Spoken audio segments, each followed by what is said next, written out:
두 가지만 좀 여쭤보고 싶습니다. 우선 이 장애인들의 권익을 이제 보장하고 뭔가 안 좋은 환경을 개선하는데 내 온 힘을 다 기울여서 한평생 내 매진하겠다라고 이제 작정을 하시게 된 계기가 있으셨을 것 같아요. 저도 교통사고를 당하고요. 중증장애인들 시절을 아까 얘기한 대로 이제 겪고 나니까 시설을 고쳤다고 하는데도 가보면 시설들이 굉장히 안 고쳐져 있고 잘못되고 또한 그 예산 낭비가 되고 이런 부분들이 좀 있어요. 그래서 이거는 좀 고쳐야 되지 않겠냐 싶어서 그런 것들을 이제 한 20년 전부터 신문에다 이제 투고를 하기 시작했고 이렇게 함으로 해서 하나둘씩 고쳐지기 시작하더라고요. 좀 보람도 있고요. 그래서 이제 시작을 했습니다. 그러다 보니까 장애인들도 편하게 다니고 제대로 고쳐지니까 국민들의 혈세도 낭비되는 거 막을 수가 있고 가능성이 있다고 생각을 해서 뛰어들게 되었습니다. 네. 한 가지 더 질문을 드리고 싶은데요. 학창 시절 때 박 기자님의 성격이나 성향 이런 거 어땠는지 그때도 옳고 그른 것을 정확하게 구분하는 학생이었는지 보통 그렇게 되면 학생들 사이에서 왕따 당하기 쉽거든요. 똑바로 앉아서 밥 먹지 못하겠니? 뭐 이런 거. 그런 예. 어떠셨어요? 저는 학교도 별로 못 다녔고요. 네. 어릴 때 아무도 없이 신부님, 수녀님 손에서 자라면서 나보다 더 어렵고 고통스러운 사람들을 돕고 살아라 그래서 저도 다리 다치고 나서 거기서 모금을 해서 다리를 또 고쳐주셨고 이렇게 함으로 해서 어릴 때부터 그런 교육들을 또 받고 자랐고 지금도 교육을 계속 받고 있습니다.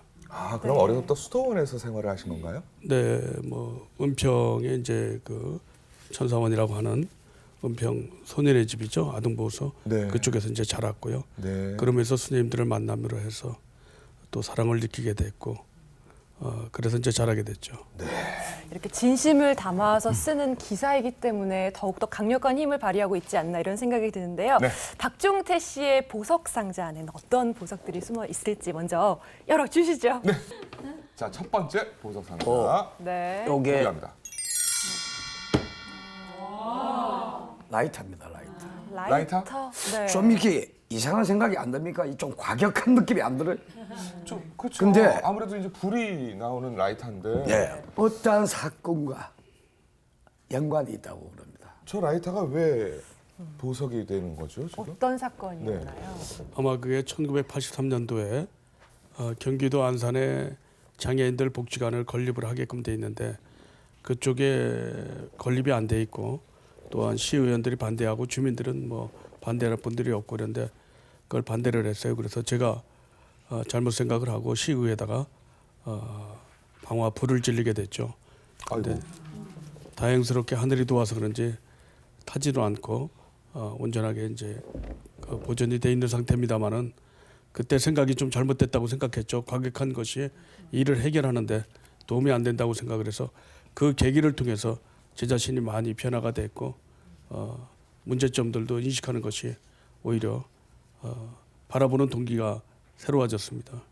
근데 말씀하셨지만 이제 잘못된 생각을 네. 하셨다고 말씀하셨지만 이렇게 과격하게 행동할 수밖에 없었던 혹시 이유가 있으셨나요? 네. 그 당시에 참 많은 눈물을 흘렸습니다.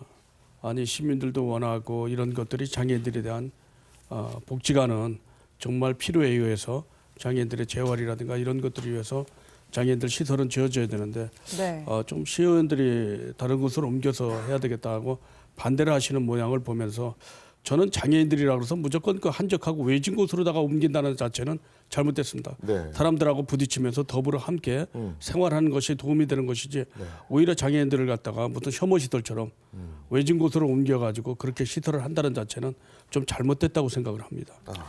이 라이터가 보석 상자에 들어간 이유가 있어요. 그러네요. 왜냐면 그 당시 불을 질렀잖아요. 그게 얼마나 놀랬겠어요, 다른 사람들이. 심지어 같은 장애인 단체들조차 그리고 그 공무원 관계자들조차 이거 도저히 이해가 안 된다. 그래서 굉장히 냉담했다고 합니다. 근데 유일하게 주민들분이 이 단옷을 제출해가지고 석방이 됐다고 해요. 그래서 그 이후로 성격이 굉장히 많이 바뀌었다고 하거든요. 거기에 대해서 조금 설명을 좀 덧붙여 주시면. 네, 그래요. 자세하게 좀 얘기해 주시죠. 그래요. 제가 뭐 주민들도 해주셨고 또 신부님, 수녀님들한테도 많이 혼났습니다. 그것이 올바르게 일을 해결하는 데 있어서 도움이 되질 않는다. 그것은 오히려 더 장애인들한테 영향을 나쁘게 끼치는 결과가 빚어지니까 올바른 방법으로 설득을 해서 하는 것이 좋겠다는 얘기를 했고, 그래서 이제 제 자신이 좀 달라지게 됐죠. 굉장히 그거에 대해서 지금도 제 자신이 좀 후회를 많이 하고 있고, 제 자신이 그 계기를 통해서 정말 올바르게 성장을 하고 올바르게 그것만 고치는 게 아니라 이 잘못된 시설들은 그것을 잘못한 사람들, 공무원들이라든가 이런 그분들의 마음까지도 바꿔놓는 것이 과연 내가 할 일이라고 생각하는 것이 거기서부터 이제 출발점이 좀 됐죠. 네. 요게 굉장히 큰 저기 참고서 같은 인생을 네. 다시 만들어준 거예요. 네. 그래서 보석이에요. 말씀하셨듯이 이 방화 사건을 계기로 이 박종태 씨의 기자 정신 또한 살짝 변화됐다고 하는데요.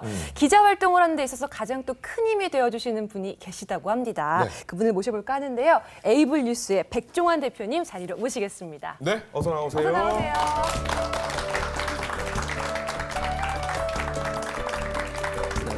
네, 앉으시죠.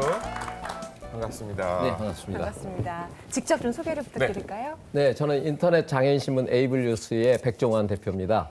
네, 우리 박종태 선생님하고는 한 20여 년 전에 저는 현장의 취재 기자로, 또 우리 박종태 씨는 현장에서 장애인 인권 지킴이로 이렇게 활동을 해 오다가 에이블 뉴스가 10년 전에 이렇게 창간을 하면서 함께 일하게 된 이런 지인이기도 합니다. 이미 첫 만남 때부터 저 사람 눈여겨 내가 봐둬야 되겠다 뭐 이런 느낌이 좀 있으셨나 봐요. 네, 그렇죠. 네네. 이제 현장에서 워낙에 이렇게 왕성한 활동을 네. 해 왔었고, 네. 또 앞서도 여러 이야기가 있었습니다만은 그렇게 활동했던 분으로 기억을 기자로서 옆에서 눈여겨 보고 있었는데, 네. 저분이 글을 좀 잘 써서 이렇게 하면 기자의 힘을 누구보다도 잘 보여줄 수 있겠구나, 이런 생각을 했었습니다. 네. 처음에 네, 기자가 되셨을 적에 안 그래도 혈기가 왕성한데 네. 그 당시에는 엄청났을 것 같아요. 우리 대표님 속 무지하게 상하셨을 것 같은데 솔직하게 말씀해 주세요. 불안하시기도 하셨을 것 같은데요. 네, 솔직하게 말씀드리면 네. 안 선생님께서 말씀하시기를 혈기왕성하다 이렇게 말씀하셨는데, 네. 혈기왕성한 것보다도 막가파 기자라고 하는 것이 더 한 두 단계 어울릴까요? 뛰어넘어서. 네, 그렇습니다. 예, 제 그냥 동생하고 비슷한. 네. 거의 그 불도저 정신으로 그렇죠. 밀어붙이는. 예. 근데 그러한 이유가 있는데요.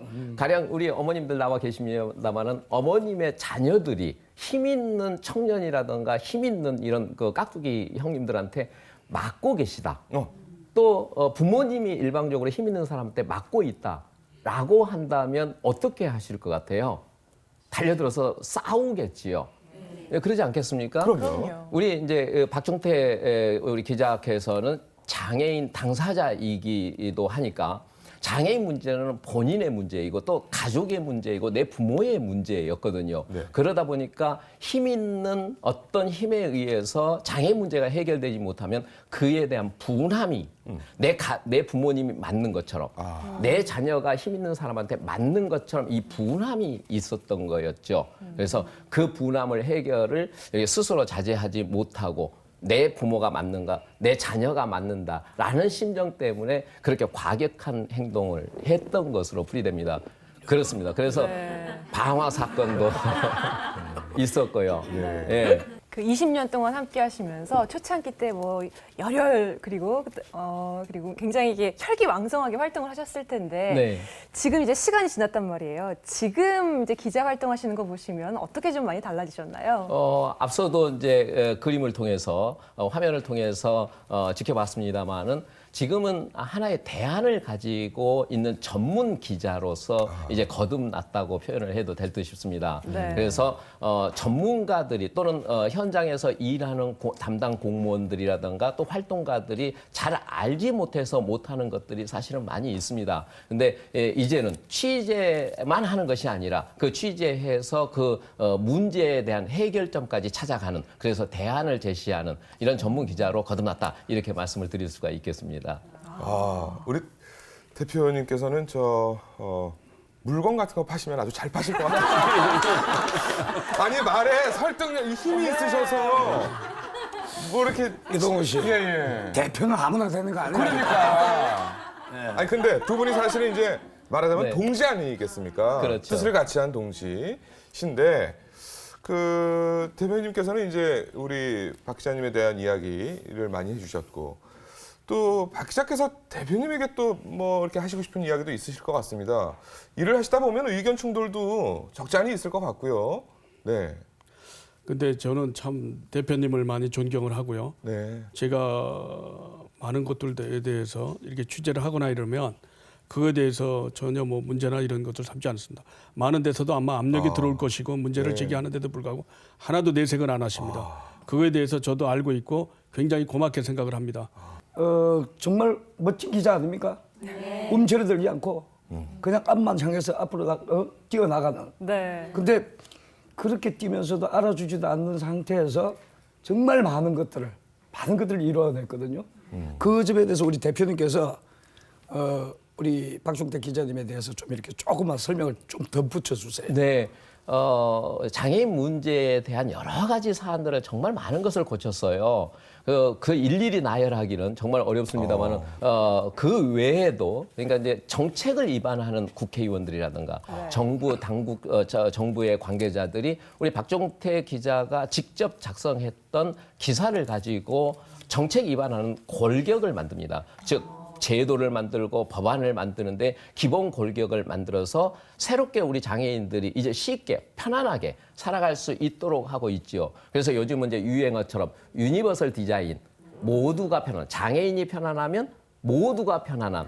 우리 이제 박종택 선생님께서 대표적으로 하는 것이 뭐 지하철의 엘리베이터 설치 문제라든가 시각장애인의 보행 문제라든가 이런 것을 이야기합니다만은 장애인이 편안하게 엘리베이터를 타고 가니까 가장 먼저 타시는 분들이 어르신들 타고 내리시죠. 그리고 임산부들 타고 내리시죠.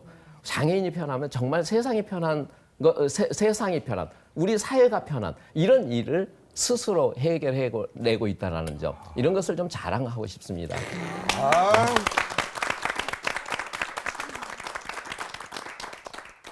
영화 속의 주인공 그야말로 그 영웅을 직접 저희가 지금 만나고 있는 거거든요. 대표님께서 네. 칭찬도 이제 많이 해주셨고 여러 가지 네. 말씀을 해주셨는데 그래도 또 늘 당부하고 부탁하고 뭐 염려하는 그런 부분이 있으실 것 같습니다. 기자님에게 네. 한 말씀해 주시죠. 우리 박종택 기자께서는 지금 50 중반에 있습니다만 아직도 혼자 살고 있습니다.